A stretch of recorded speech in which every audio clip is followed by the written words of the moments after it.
Okay, I guess we're ready. So thank you for joining us today for the fifth event of the Delta Dialogue series organized by the UKRI GCRF Living Deltas Hub.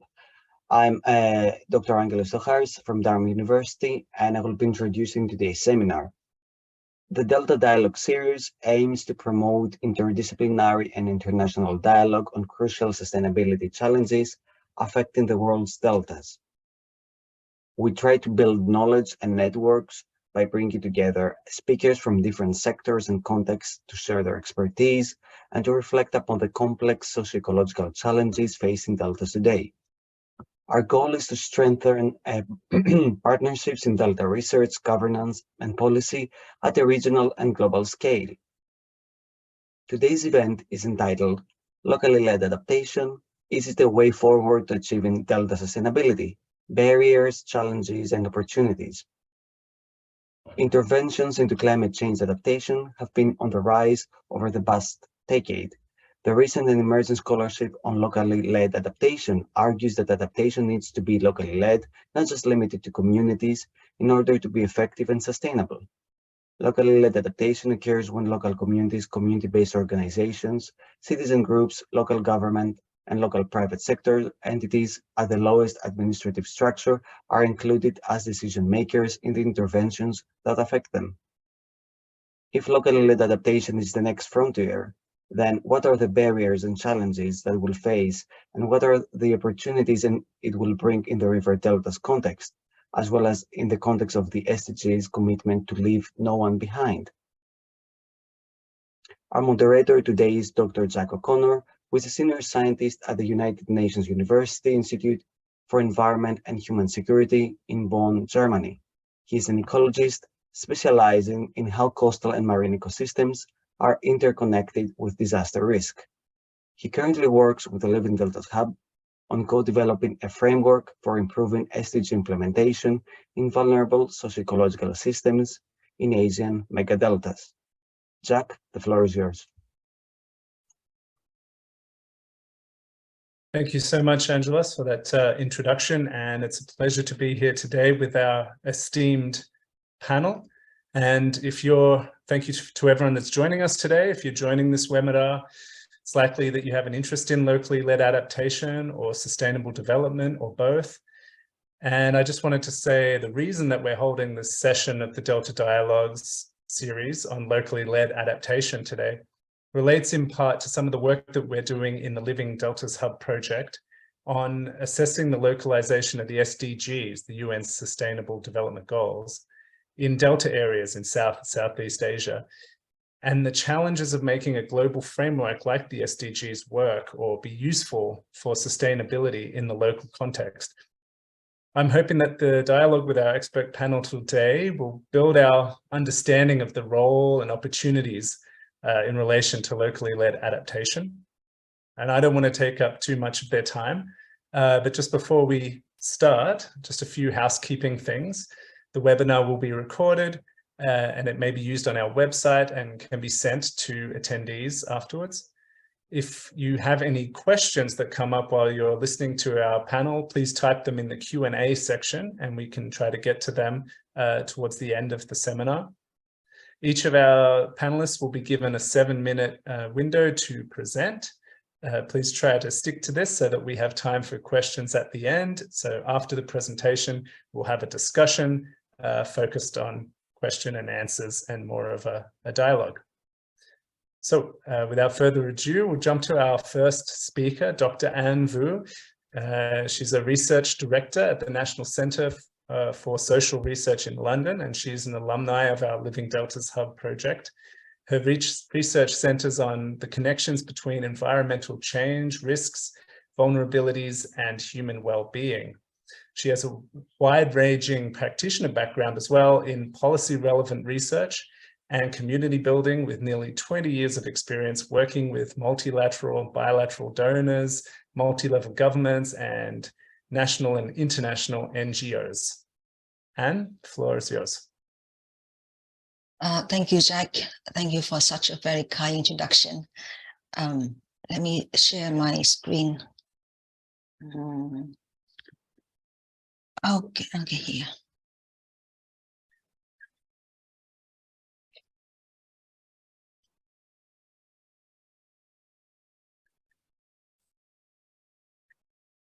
Could you see my screen, Jack? Yes, very attractive. Thank you. So, thank you very much. Good morning, everyone. Good afternoon to our colleagues in Asia. And thank you very much for having me in this exciting discussion on one of the most pressing issues at present, climate change adaptation. So why locally led adaptation? Why now? And what does it really mean? And what hope it can bring to local actors? And are there any critical questions that we should be mindful of? And how different actors at the local levels respond and play the role in this? So I will address these questions in the next 7 minutes, and during the discussion, I will try to integrate some examples from the Mekong Delta. So why locally led adaptation?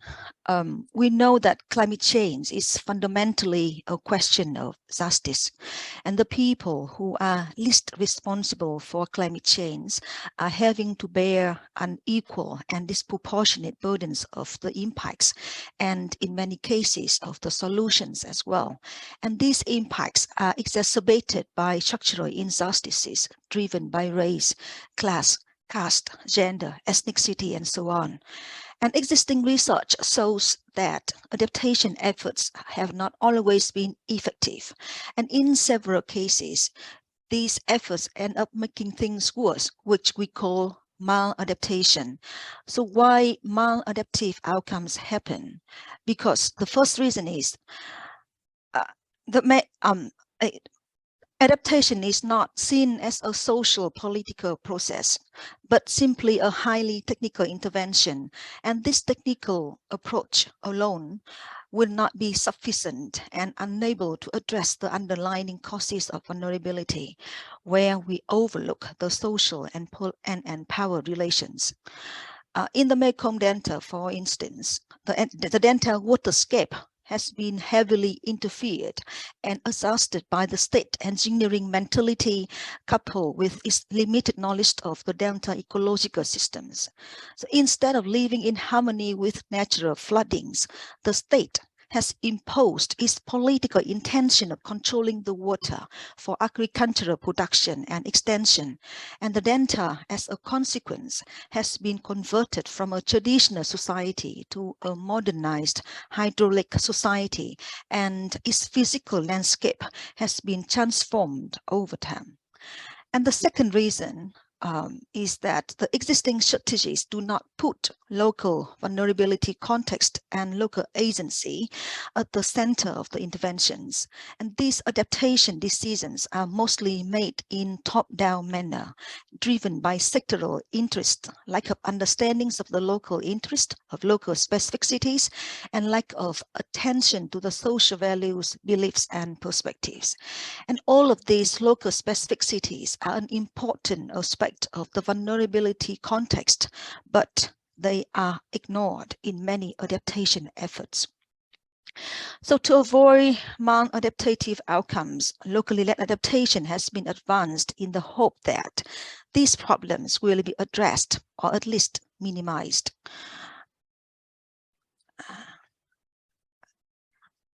So according to the people who are advocating this concept, locally led adaptation is a process that is controlled by local people, grounded in local realities, ensures equity and inclusivity, and is facilitated by local networks and institutions. And the main idea of this approach is to shift power to the lowest level, to emphasize or re-emphasize on local agency and local self-efficacy. The practice where the foreign or external experts fly in and fly out, and where local communities are considered as victims of lack of autonomy and capacity, needs to be removed. And in this approach, local knowledge and local capacities need to be put at the heart of adaptation strategies. And there are 8 principles of the LLA adopted by many international organizations and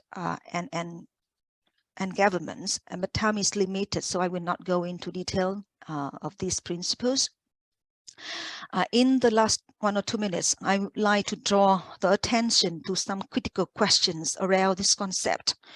So when a new concept or approach emerged, we tend to step back and ask how and in what way the invention of a new concept can address the deeply seated issues. And there are some critical questions I would like to highlight here. First, what does "led" in this concept mean? Where does the labor come from to deliver? The labor comes from whom, and how accountability system looks like. And shifting the power here does not mean shifting responsibilities. Otherwise, the government can play blame game here. And the next question is, to what extent people and institutions in power, for example, the government, NGOs, donors, experts, are willing to give up some of their power to enable communities to lead in a genuine way.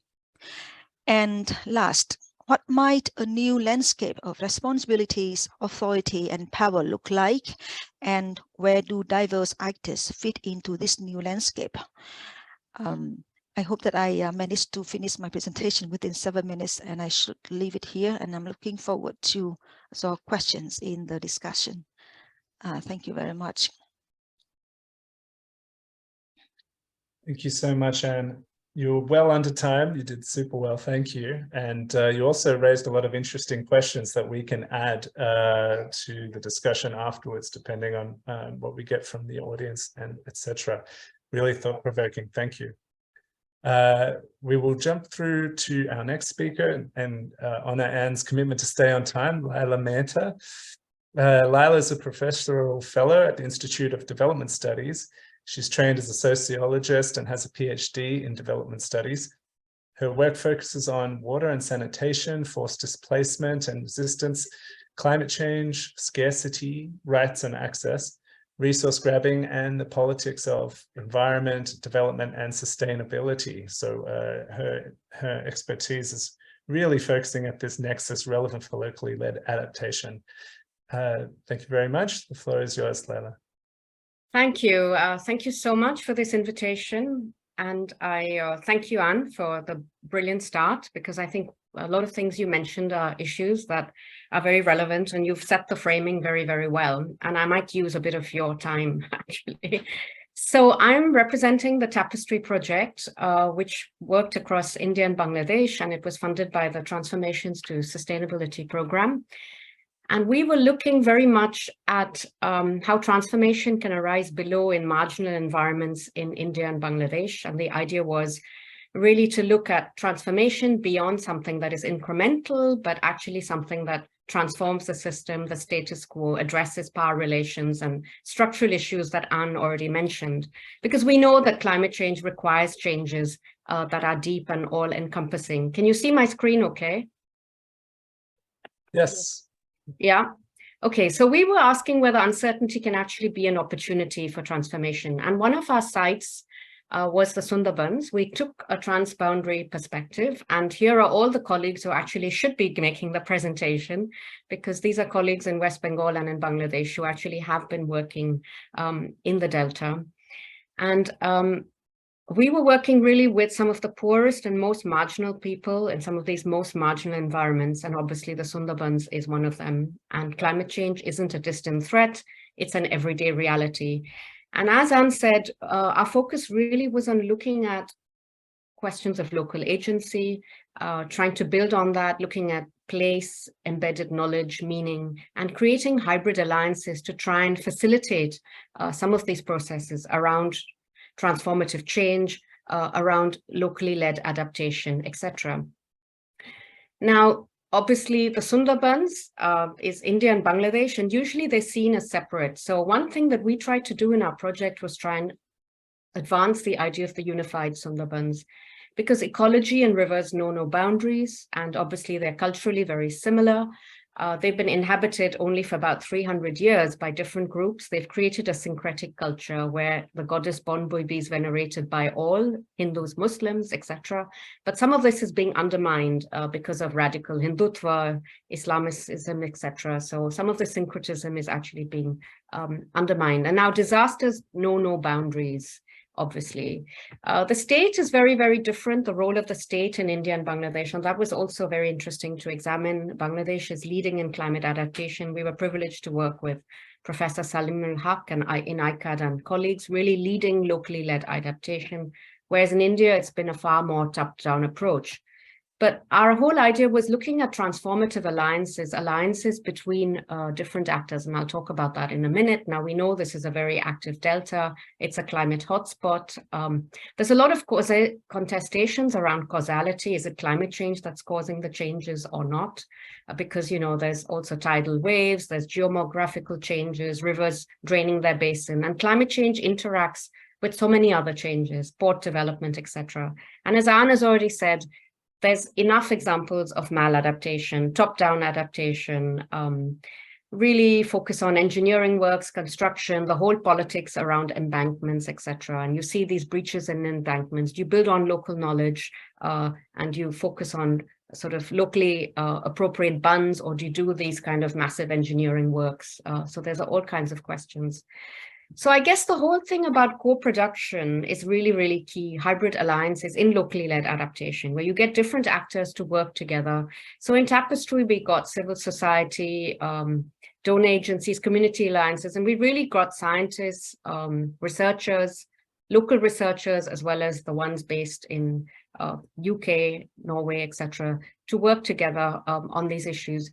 And the co-production was really shifting knowledge, so really shifting the gaze, reversing the gaze from the top down to a bottom-up perspective, trying to draw on traditional place-based knowledge with technology and science, and really trying to address some of the critical questions. So, for example, increasing salinity in soil and water, which is affecting subsistence and livelihoods of small and marginal farmers, questions of rainwater harvesting, learning from each other across the border, etc. And I think it was really, really fruitful and interesting. So these are just some of the examples, the indigenous paddy variety rolled out by some of our colleagues, which survived the cyclones. So really adaptation, agricultural adaptation, locally led. Again, what is led? Of course, as Anne said, and that's something we can talk about in the discussion. A lot of communities want to actually stick to traditional agricultural practices because it's more sustainable, but it's very, very difficult. So obviously, these alliances have helped some of the sack cultivation, the seed banks, etc. And you know, in many of these areas, as we see in many deltas, there's a lot of out migration. So you have a lot of women there on their own, and so these are things that we can bring in. Obviously, there are wider questions around equity, around landlessness, and these are the trade-offs and the challenges, and we have to be aware also of these power dynamics. These are issues we can probably tease out in the discussion. So could you play the video now? While you're setting it up, I also wanted to say that a big thing that we did, and because of the pandemic, for 2 years, we really couldn't do research. So digital ethnography, photo voice were really critical, and they really helped in bringing to the fore invisible and marginal perspectives. Our colleague Anandita Shah Saha also worked with children in the Indian Sundarbans, and they did art and paintings, again, to tease out some of these local perspectives. And a lot of these invisible knowledges were then conveyed to policymakers in transboundary dialogues, roundtables, etc. So if you could just play the video, please, Angelos, and I'll stop sharing now.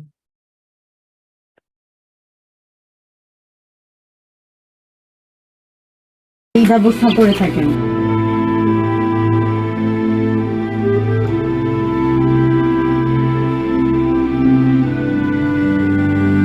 Photo voice প্রোগ্রামের কাজ করতে গিয়ে একটা বাস্তবমুখী অভিজ্ঞতা হয়েছে। সেটা হচ্ছে যে আমাদের গ্রামের মেয়েরা সাধারণত দশের সামনে কথা বলার একটা সাহস বা অভিজ্ঞতা ছিল না। সেই জায়গাটাতে দশের সঙ্গে বসে একটা কথা বলার মতন মনোবল তৈরি করতে পেরেছে। সবথেকে বড় অভিজ্ঞতা হয়েছে যে নিজেরা যেহেতু গ্রাম বাংলার মধ্যে থাকি, কোনগুলোর দ্বারা কি ক্ষতি হতে পারে আমাদের মধ্যে, সেই অভিজ্ঞতাটা বাস্তবে চোখে দেখলেও অতটা নিজেদের মধ্যে স্বচ্ছ ধারণা ছিল না। সেটা ফটো তুলে এবং দর্শকের সঙ্গে বসার পরে সেখানে একটা ছবির দ্বারা যে বুঝিয়ে দেওয়া হয়েছিল।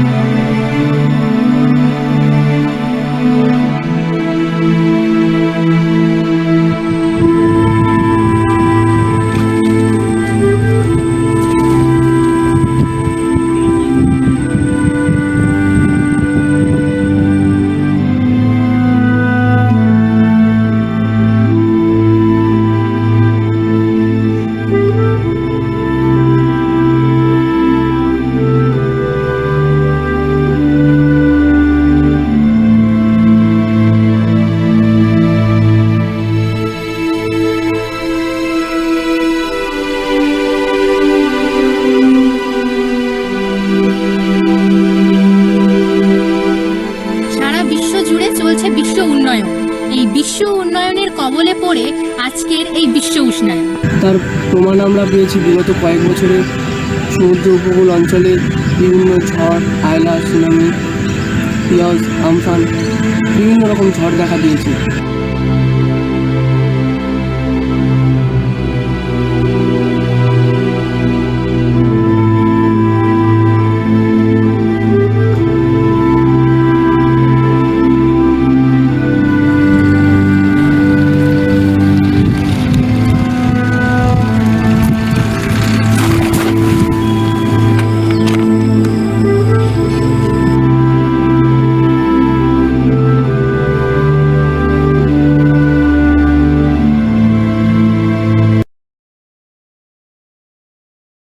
Bose and colleagues who made this. I think I'll stop there and we can pick up on the issues. There are further issues in the discussion. Thank you. Thank you so much for that, Lala. And even as the video was running over the time, you know, it was very powerful to see. And thank you so much for sharing that. And not at all. Anne put us in good stead. Thank you. So actually the next speaker, Jonathan Rigg, was not able to join the panel today, but he still wanted to contribute and he's recorded a video for us. Jonathan Rigg is the Chair of Human Geography in the School of Geographical Sciences at the University of Bristol. And his research focuses on agrarian change in Southeast and South Asia. And he's undertaken fieldwork in Thailand, Laos, Nepal, Sri Lanka, Vietnam. So he's got a lot of experience and he's published a lot on issues of development and agrarian transformation in these regions. If Angelos, we could get your assistance to play his video presentation. Good morning. My name is Jonathan Rigg, and I'm a geographer based at Bristol University in the UK. And it is my pleasure to record this short intervention for the Delta Dialogue series. I'm only sorry that I can't be with you in person. As you all know, the theme of this seminar is locally led adaptation. This speaks directly to the work we are currently undertaking as part of a GCRF-funded project known as Sajag Nepal. Sajag Nepal examines how local knowledge and new interdisciplinary science can be employed to inform better decision-making and reduce the impacts of multi-hazards in mountain countries. Adaptation is often framed as the adjustments that people make to moderate or avoid harm in the face of an actual or an expected event. These adjustments are thus largely situated at the level of the individual, household or community who are charged with the responsibility to adapt. At the same time, structural conditions and broader economic and societal processes play an important part in situating people in hazardous locations in the first place, bestowing on them the need to adapt. Adaptation comes to be viewed in practice then as bottom-up, and it is recognized that different individuals and groups, even communities and societies, will have varying adaptive capacities. The capacity to adapt is also enabled and, dare I say it, sometimes frustrated through government policies from funding to legislation. The difference between such policy-driven adaptation initiatives and adaptation needs defines what has been termed an adaptation gap. Our starting point is that this gap is twofold. First, a gap between adaptation need, as identified by policymakers and experts, and the felt adaptation needs of an at-risk population. And thus, and second, a gap between adaptation in policy and adaptation in practice. These gaps are partly experiential. Policymakers are distanced from the natural hazards they seek to address and cannot therefore fully understand the realities of adaptation practice, why it happens or does not in the manner that it does. Arising from this direct experiential gap of living with hazards is a further tendency for policies to isolate or silo adaptation to natural hazards from the wider conditions and context that structure life and living. We are seeking in Sajak, Nepal to understand how villages adapt to landslide risk in the mid-hills of Nepal, to illuminate this gap between adaptation in policy and adaptation in practice. Exposure to natural hazards is differentiated.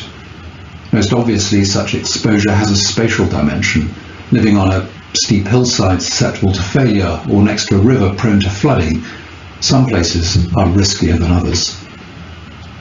To a degree, these risks are inherited, but they may also be accentuated or ameliorated by processes, for example, such as an increase in extreme weather events and interventions, such as the building of flood defences, that work to alter the risk signature over time.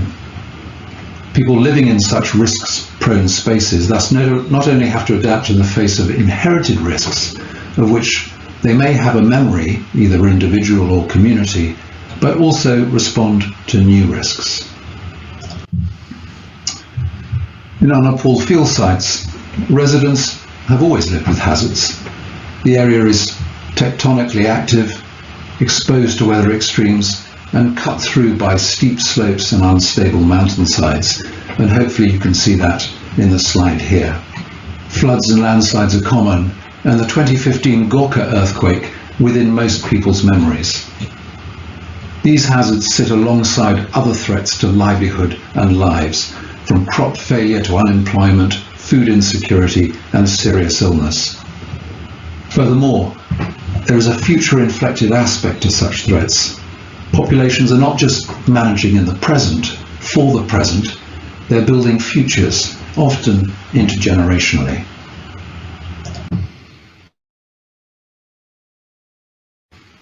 A puzzle is evident. Why in our field sites, such as this one here in the slide, does the widespread recognition of the threat of landslides not lead residents to search for safer places to live? Garvesh was 63 years old when we interviewed him, with 3 years of schooling. He lived with his wife and grandchild and settled in this village from a nearby settlement in 1979 to join his wife. Landslides were eating away at the village's farmland, both above and below the settlement, and Garvesh worried that his house might be next. Notwithstanding this fear that landslides were inexorably closing in, leaving was not an option. While a son was working in Qatar and remitted money home, the mobility of his son did not translate into mobility for the wider household. Indeed, it was Garvesh's willingness to stay that allowed his son to leave, interleaving production and reproduction. Where would I go? He rhetorically asked. Farming at least delivered a stable, albeit a declining livelihood, and he did not have the savings to buy land elsewhere. That said, his future was being squeezed. Half his land had already been lost to landslips, and its fertility had declined such that yields were half or less than they had been. The household was no longer food secure, growing enough millet and maize for some 9 months of the year. Remittances from his son were a necessity for survival. Bilhana first noticed the cracks in the land in the vicinity of her house around 2000. The growing risk of landslides, as she saw it, was mainly due to road building, the construction of pylons to carry power, and the effects of hydropower projects more broadly. The growing use of irrigation in vegetable cultivation may also have played a role, she thought. In 2020, there was a major landslip close to their house, and they were so worried that 8 members of the household, spanning 4 generations, moved to live in a rudimentary but locationally safer field shelter for a year. The local Palika authorities, recognizing the exposure of the house to landslides, allocated a house to them in a nearby settlement. But this was a house without a livelihood. After a year living in the field shelter, they returned to their original home, against, I should say, the advice of the Palika authorities. The household had planted trees above the stream to help bind the soil, but that reduces the area of their already scarce land. The maize they produce feeds the household for just 5 to 6 months, barely half the year. They are tied to this site, even though it does not deliver a sustainable livelihood. Our work's at an early stage, but already we identify a gap between what is desired and what is possible, and what is prescribed in policy and what is enacted on the ground. Thank you.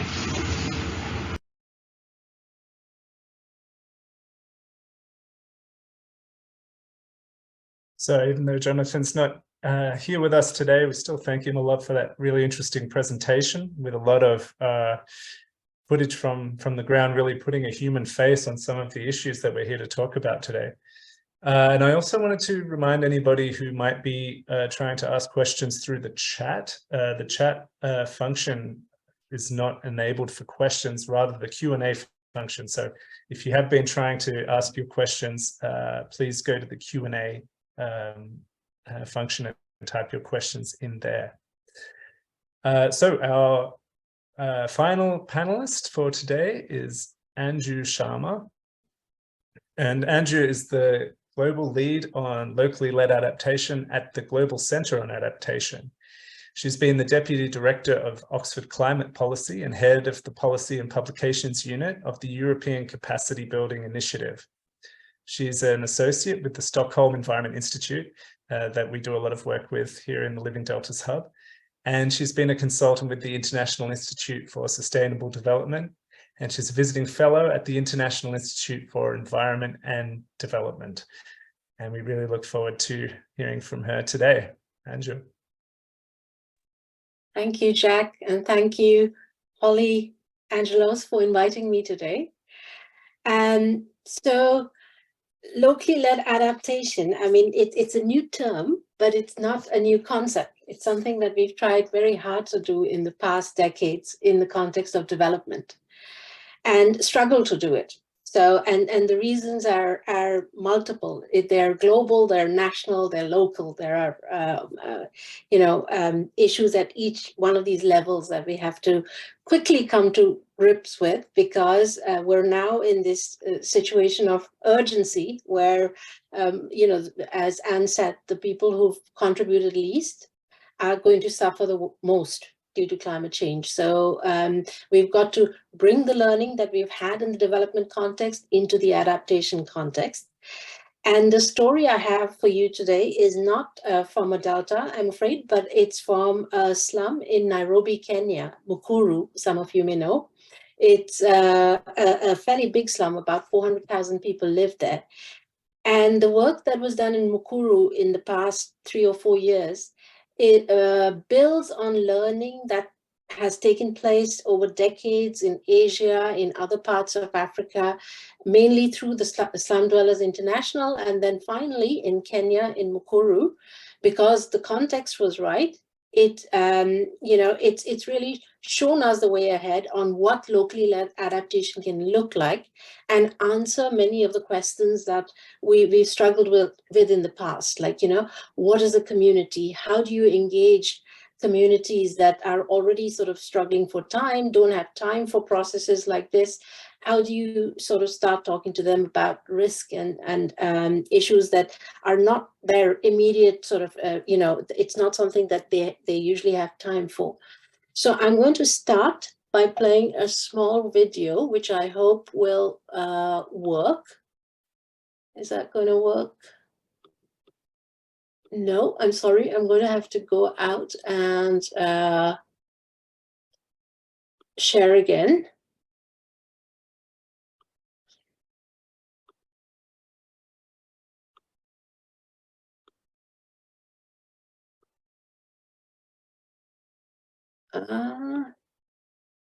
Okay, there you go.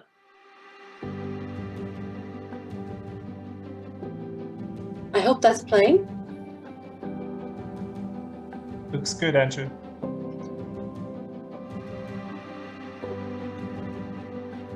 Like informal settlements in cities across Africa, Mukuru, one of the largest informal settlements in Nairobi, Kenya, is particularly vulnerable to climate change.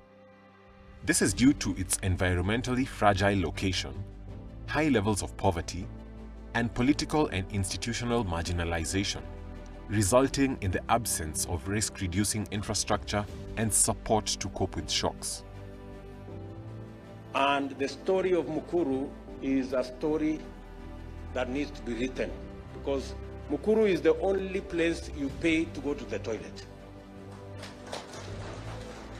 You pay 170% for water that others are paying in Karen and Lavington.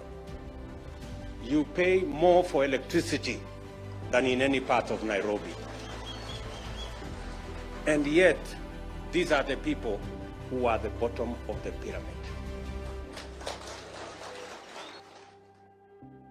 The Mukuru approach has taught us that improving climate resilience in informal settlements requires the urgent coordination of several key strategies. The first strategy is the meaningful engagement of residents to make planning decisions. The second strategy is a genuine partnership between government, residents, civil society, and academia. Residents know best what problems they face, their relative priorities, and what solutions will best serve them.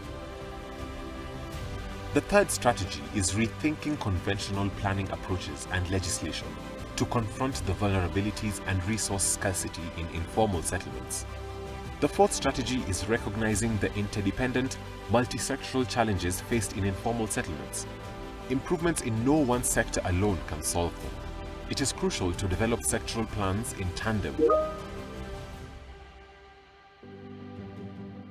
The Global Center on Adaptation is working with the Mukuru community and their representatives, including the Akiba Mashinani Trust, to capture lessons for locally led, inclusive pathways towards climate resilience for cities around the world.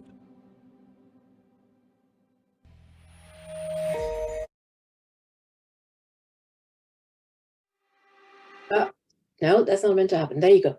So yeah, I mean, as I said, this, the planning process that took place in Mukuru was quite remarkable.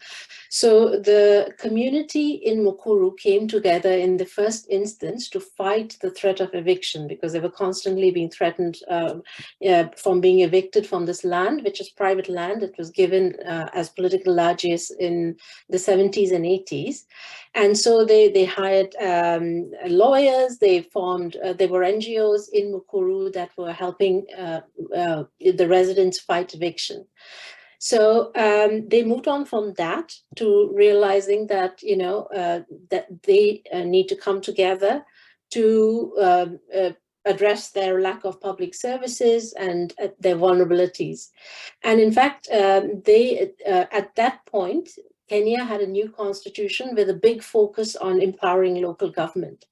So they took that opportunity and they managed to convince the local government to work with them by sharing a piece of research, which they did with Akiba Mashinani Trust, which is the organization that the GCA works with in Mukuru, worked with IDRC on a piece of research which showed the government that actually these were not just poor people who couldn't afford to pay for services, but in fact they paid a lot more than the so-called formal residents of Nairobi.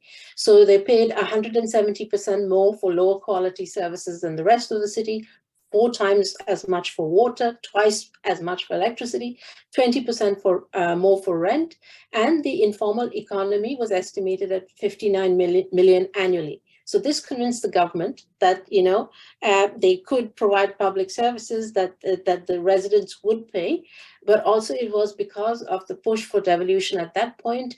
It was a genuine partnership that took place between the government and the communities. Building on what they had learned with the work of SDI in other parts of the world, as I mentioned earlier, they set about, the process of sort of, engaging the community to create a community, so to speak, because, I mean, these were all busy people. They didn't have the time of the day to sit around and, talk about risks or even be convinced that they should work as a community, because half the time they were trying not to be recognized, because they saw that if, people start having addresses and phone numbers, this would be a threat to them, that once again, the government knew how to target them. So they were quite afraid to engage in that way. So what Akiba Mashnani Trust and other NGOs working in Mukuru did was started a process, first of all, of recruiting and training mobilizers and researchers from within the community. Then doing a process of settlement mapping and profiling, which were, basically sort of trying to go and talk to the people, tell them what they were doing, explain the benefits, and then doing a more detailed process of numbering and enumeration, because of course people didn't have addresses or house numbers or anything. And so how do you sort of start even recording their current status in terms of income, access to public services, etc. So they had to actually number houses. Again, through this process, constantly engage with the community, get to know them, invite them to meetings, and sort of validate their findings and data constantly with them. And then finally, they did a process of risk profiling where they identified risks and with the community assessed solutions to determine community priorities. And this was really done in a very inclusive way. So it was a constant back and forth that they worked on a plan, went back to the communities, got their responses, then came back. So it was quite an iterative process. And what they realized at the end of the day was that the data and the mapping that they generated as a result of this really became a tool for bringing the community together and giving them, it was an empowering tool that sort of gave them something to negotiate with governments with, because they could sort of describe clearly what their status was, what their needs were, what their priorities were. The other thing that they did really well is, as I said, it was a genuine partnership with government and communities. So they decided which sectors were key for them. They identified about 7, and then they had 1 for community mobilization and for finance. And each of these were led by the department in the Nairobi County Council that dealt with that issue. So that gave the community some sort of certainty that this was just not another NGO initiative that wouldn't go anywhere, but rather had leadership from government. They got the buy-in of the residents. And so with informal settlements and areas like that, which have complex problems, invariably what ends up happening is that you have many, many different sources of funding. You have many, many different NGOs and researchers, etc., coming at the problem from different angles. So some people working on water, some people working on sanitation, some people working on waste management. But in fact, all these issues are very closely related. You can't address flooding unless you address waste management, for instance. So what they managed to do was to bring together all these various actors that were working in Mukuru and form consortia. So all the groups, they pooled their money, they pooled their resources, and formed consortia around the sectors that were identified as key by the communities. And in that way, and made sure that it was not only, constantly going back to the individual and household level to validate what their work, but also across sectors, so that there was that intersectoral, multi-sectoral view at all times. Obviously, there were conflicts because there were a lot of private so-called businesses that were benefiting from the situation, didn't necessarily want this work to go ahead. There was that it had to be dealt with diplomatically, and they succeeded in doing so, bringing people together with them at all times. Another key problem, of course, is that if you start trying to provide public services in informal settlements using existing master plans and planning laws, it's not going to work, because in Mukuru, for instance, if they were to use the requirements under the Nairobi master plan, they would have to displace more or less 100% of the residents of Mukuru. But what they managed to do was to convince the government to declare it a special planning area. This is a special,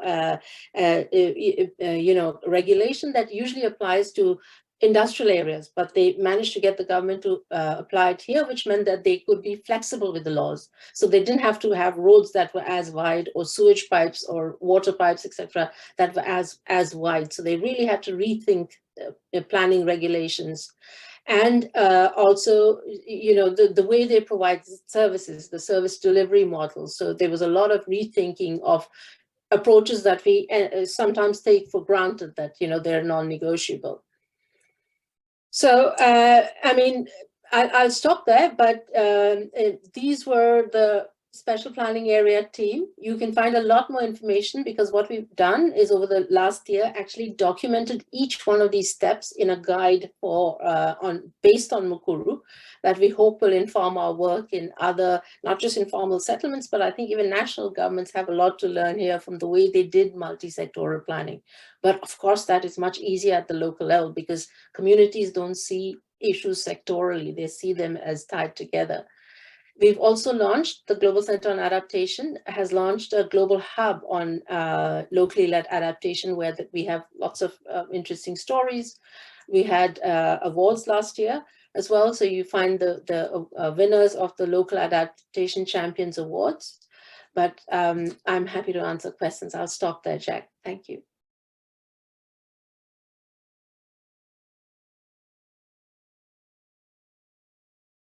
Thank you so much, Andrew. This Mukuru initiative sounds fantastic, and many of the questions that I have been holding on to regarding adaptation, you seem to be tackling in different ways. So I think there's a lot of things we could talk about with that. And perhaps you mentioned the guide. Perhaps there's a way you could put the link in the chat for people so that they could click on it and access that guide. Thank you to all our panelists for all these really interesting presentations and making it through this far. We can now start with some Q&A and start discussing some of these really interesting issues.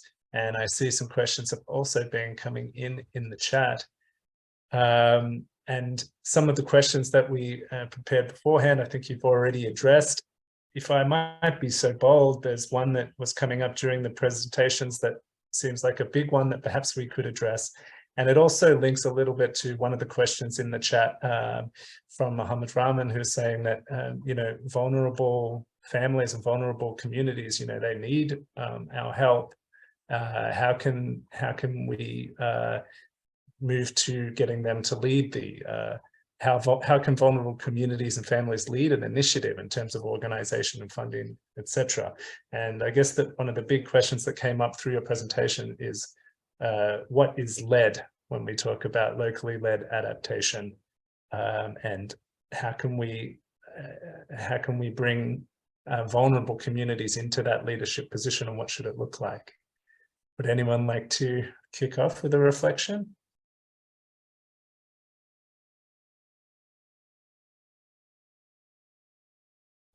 And maybe, Laila, yeah. You want to go first?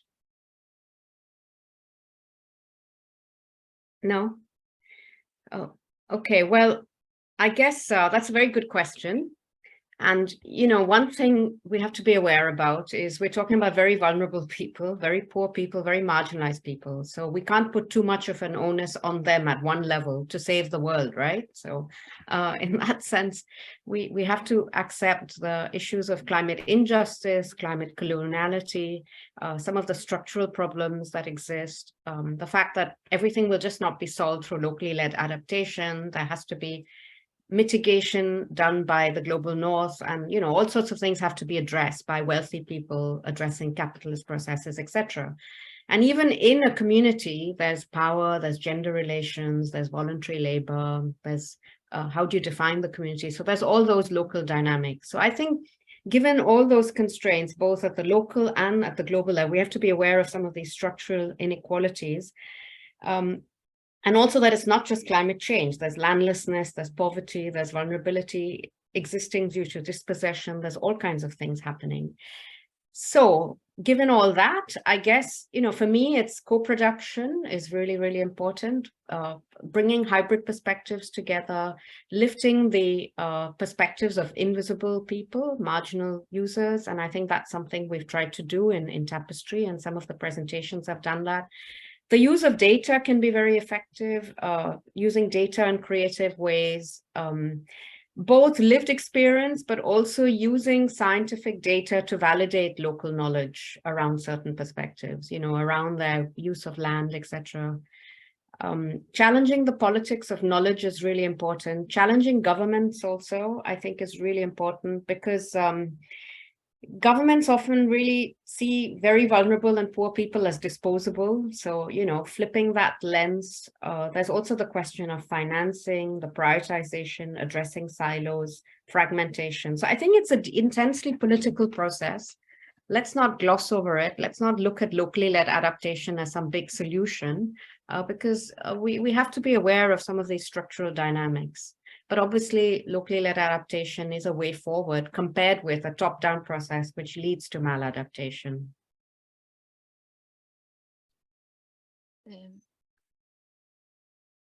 Anju, you want to respond to Laila? Yeah, I can very quickly add to that, to say that I think, and to some extent, you already addressed it, that locally led doesn't mean that you transfer responsibility, right?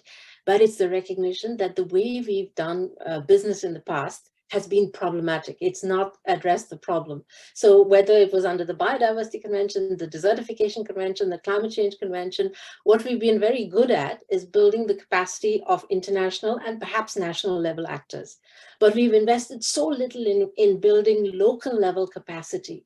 And basically what we're saying is that we need to it's more a job for the international and national communities to change the way we do business, to change the way we do research, to change the way we fund activities on the ground, to change how we prioritize what we do, and give that leadership to communities. But we don't sort of pass on the responsibility of dealing with climate change to the local level.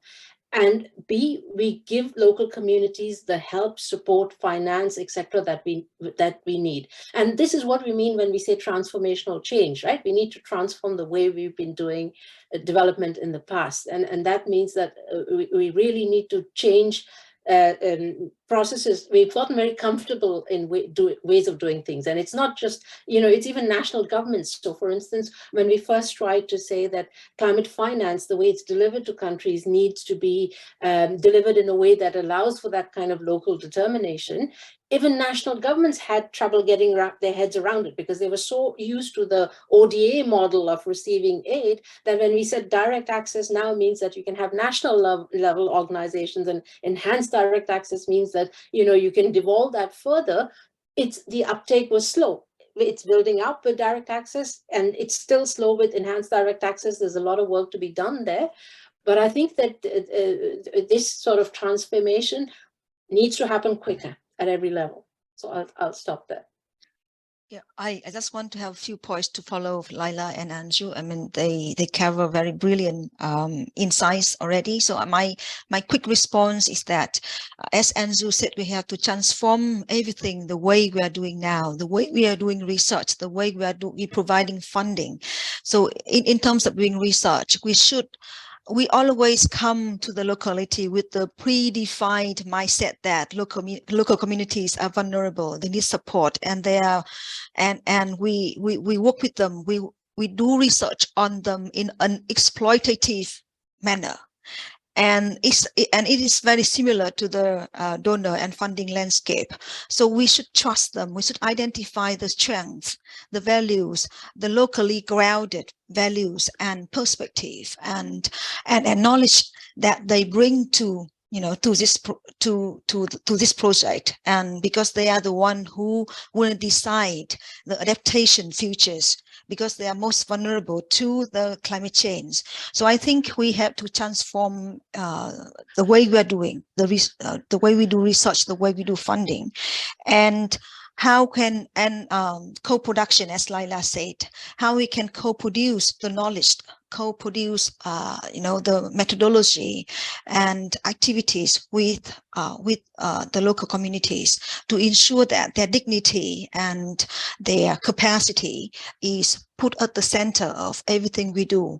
And I think the self-reflection, the reflexive process for the researchers like us, when we work with the local communities, we should put the self-reflection in the core, at the center of the way we are doing research. So we are always reflects, is the way we are doing the research we are working now will help the dignity and the capability of the local communities. That's my my quick response to that question. Thank you so much, Anne. We've got we're collecting some really interesting thoughts on what we should be doing to better strengthen locally led adaptation and encourage it. We have a question here in the chat. It's actually for you, Anne, but of course open to everybody. We saw in the presentations there's adaptation projects going on around the world in different contexts. And the question from Kian Yin Chung is, community-led data collection is a great idea. Oh, no, sorry. How can locally led adaptation be developed in the Vietnamese context where local communities have been dependent on the role of the state? So I guess this relates to the different contexts, and sometimes you have a very top-down context, and in some of the presentations we're talking about governments wanting to needing to share a little bit more power, and are they willing to do that? Anne, do you have a comment on that? Is a question for me or Andy or? For you. Oh, okay, thank you. And all of our panelists. Okay, so I might go first, and Laila and Anju maybe can contribute. So how can locally led adaptation can happen in the context like Vietnam, where top-down approach is pervasive? So, and how local communities can achieve the LLA. So I think first of all we have to change the way we are thinking about the local communities, or the way we shouldn't think that the state has superpower. And the first thing we do when we go to that area, to that locality, we think that, oh, because the state has superpower, has monopoly of power, so we have to identify who is the key state actor we have to work with. So we tend to go to use that kind of mindset in engaging local communities in the context like Vietnam, in the authoritarian context like Vietnam. So we shouldn't come to the locality with a predefined approach, thinking the state as the superpower actor. We have to identify, we have to do the power matrix analysis. Who are the key actors? Who are the key active players in this, in this area? They can come from the state, but they also come from the local civil society network. They can come from the local research institutes. They can come from the local NGOs, from the community-based organizations. So I think the first thing we have to identify is who are the active key players in this area, who are the champions, who are the actors who block this process, like who are the key influences. And then we try to find the entry point, to build the alliance and coalitions with the proper appropriate actors, and in working with the local communities. So I think we have, I'm not the one who want to promote the state-centric approach in working with the local communities. They are powerful, yes, but apart from them, we need to identify who else in this area that we can work with, and then to work together. And even within the communities, they are the champions, they are the active players as well. So we need to identify that power dynamics to work with. So I hope that, I hope I can respond to that question, and maybe Laila and Andrew can contribute. So I can have a quick go. I'm going to have to leave soon, Jack, because I've got another meeting that started. But just very quickly, I mean, to share a story with you. So I used to work with the Center for Science and Environment in Delhi. And we did a publication called Dying Wisdom, the story of traditional water harvesting systems in India, right? And then after the book came out, we were traveling to parts of India and presenting our findings. And one of the places that I went to was Ladakh, Leh, up in the north.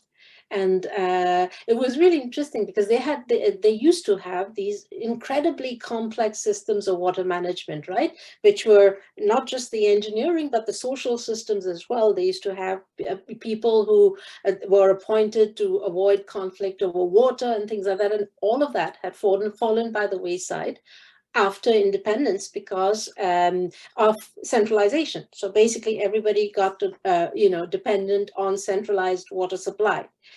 And so when we went and presented to them and said, this is what used to be, we realized that in a way, the community has lost their trust and faith in themselves and their own solutions, right?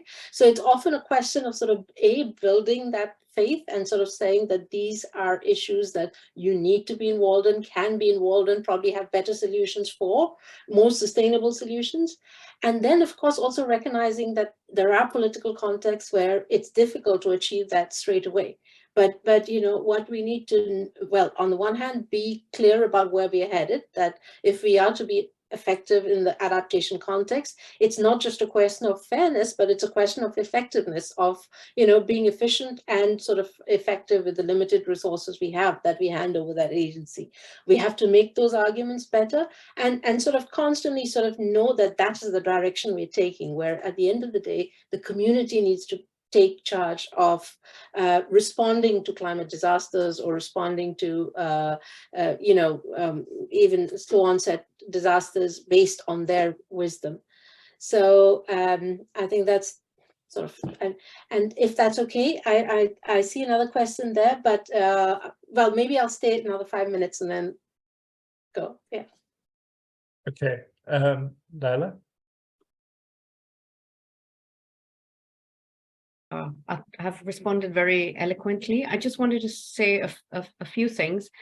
One is, I guess, where the state is either authoritarian or very developmental and top-down, I guess it's important to challenge the state in multiple ways. One is challenge them on their greenwashing, the fact that, there's so many wider benefits that take place through a lot of these so-called interventions, and the benefits don't go to the community. They go to contractors, they go to big industry, etc., because everybody is now green and everybody's into the business of adaptation and mitigation. So I guess challenging that is really important. The second is also to flip the mindset of the state that the community is so vulnerable that they don't know what's going on. As Anne says, it's happening all the time. Communities are adapting all the time.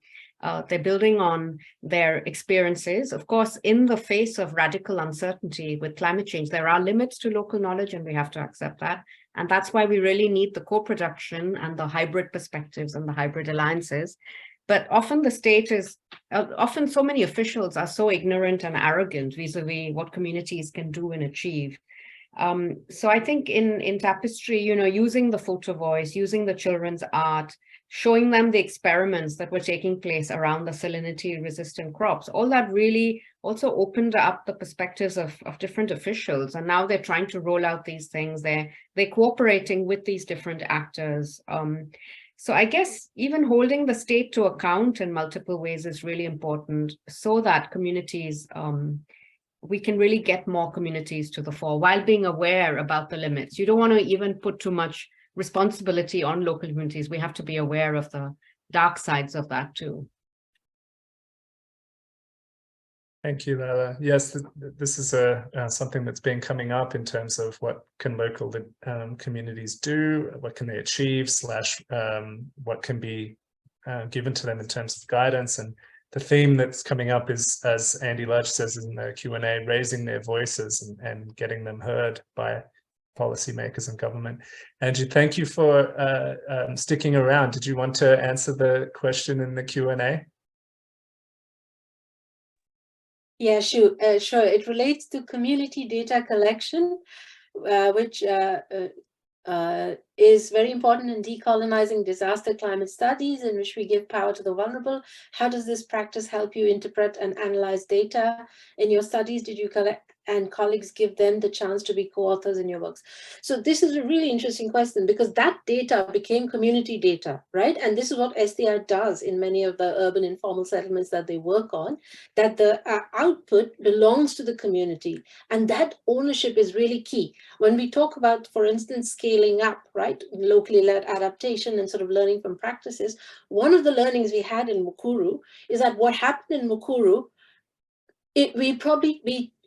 would be difficult to take that approach and even apply it to another informal settle in Nairobi with the same sort of political and social context. And the difference there was that this was a process and, a solution that was born in Mukuru that was owned by them. So if you just take it and sort of try to apply it in a different context, it doesn't work. It needs to be born there. And I think that's the question that Anne was sort of trying to make earlier on, that it's not just the technology and the know-how, but it's sort of the social process, the political process, that kind of ownership that's so critical, right?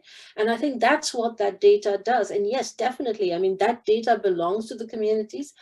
And it was collected on the understanding that, it wouldn't be shared, because as I said, these are vulnerable communities who fear that the data will be used against them. So there's also that need to build that reassurance that this is not something that is going to be used by governments to start evicting you, right?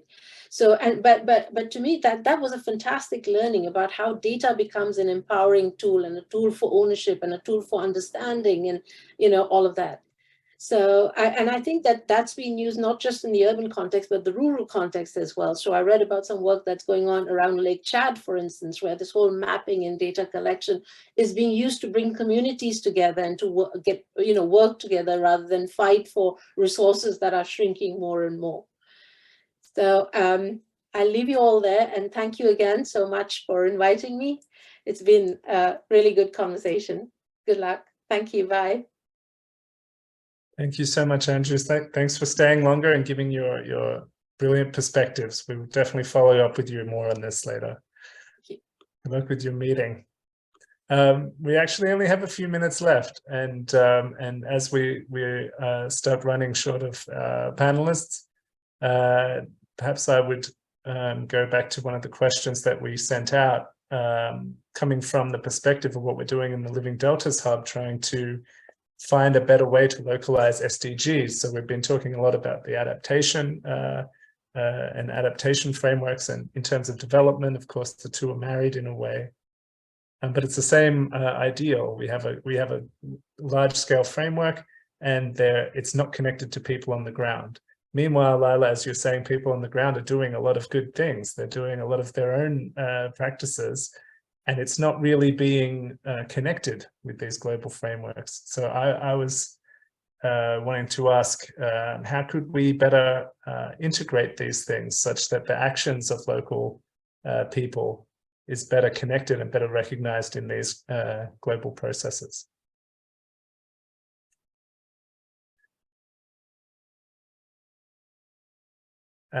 Perhaps, Lila, you could start. I guess that's always a challenge. And I think we have to flip it. So our starting point should be local perspectives and local experiences, and use that then to inform debates at the district, national, and local and global level. Because,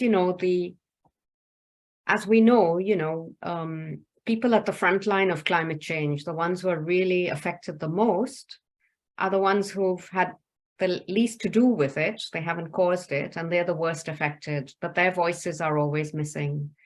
So I guess their voices and perspectives really need to be integrated in multiple ways. There's questions of representation then, there's all sorts of politics about voice, but I think we can do far better. You know, who's the expert? The expert doesn't have to be somebody who's sitting in a university somewhere, but the expert is somebody who's actually surviving the flood and the drought. And, you know, all these multiple co-located hazards. The second thing, I think, where we really should do better is to break down the fragmentation and the silos, because the SDG framework also is very, very complicated in all its multiple indicators. You know, you work on like water, food, energy security, they all go hand in hand, basically, but then you have separate departments, separate ministries, separate indicators, and then you chase these different indicators rather than bring them together. And it's the same with climate. You know, you need to address all these issues together. The sectoral compartmentalization can be very, very counterproductive. So how do we break that down? And again, there, building on lived experience, the woman who's taking care of 6 children is not separating out water, food, livelihoods, whereas the human rights framework is, right? There's the right to water is just focusing on the domestic. It's not really looking at the wider implications of the right to water in terms of food, livelihood. So I think that's also where we can do better. Thank you, Laila. Anne? Thank you, Laila. It's a very great point. My quick response is that there is a strong alignment between SDG agenda and locally led initiatives here. So if we look at the core principles of the SDGs, leaving no one behind, or the whole of society approach, and citizen-generated data, where the data generated by the citizens are championed, are acknowledged together with the mainstream official data from the National Statistics Office. So if we look at the practical or technical side, we see that there's a strong opportunities, you know, for aligning the SDG agenda and locally led initiatives, locally led adaptation or mitigation here. And I think, so there's opportunity here for the different actors to play with, to promote. For example, for the NGOs or CSOs in the Vietnamese context, for example, it is, let's say, authoritarian context.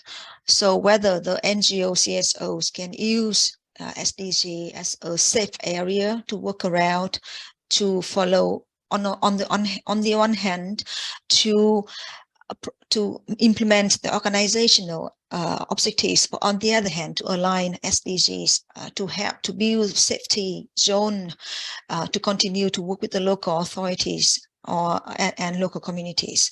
So they need to find out the opportunity there, because it's already existing, and we need to advance the opportunity to continue to work with their target population. And then the next point is that about the I think about the data here. The data collection process, the data value chain process, let's say, the cities, with the evolving complexity of climate change impact and global challenge, the National Statistics Office or the national data infrastructure is not adequate, you know, will not be sufficient to capture all the, all the complexity or vulnerabilities at the different levels, from the grassroots level to the central level. So they need, that is where the voice, the agency, the capabilities of the local communities at the grassroots level can fit in, because they are the data collectors. They collect the data that matters to their everyday life. So how the national actors, how the central level can tap into this, existing resource to implement, to fulfill and realize the full SDG Agenda 2030. And now I think we are entering the second phase of the SDG implementation now. We only have 7 years to go. And, we need accelerate the process a bit. So that's why we need to tap in the existing resources that already exist, the existing initiatives that already on the ground from the grassroots level to fit into the national framework, to fit into the national implementation of the SDGs. Yeah. Thank you, Anne. I couldn't agree more. And actually, we've run right to time. There are a few more questions in the chat, which I'm going to copy and paste and see if there's a way that we can get to those. But I just wanted to let everybody go on time today. And I wanted to thank our speakers so much for their time and really answering for me a lot of questions that I had about this subject. I hope that it was the same for you. Thank you so much for everyone for joining and our interesting discussion. I'll let you all go. I hope it's food for thought for the rest of your day and week. Thank you.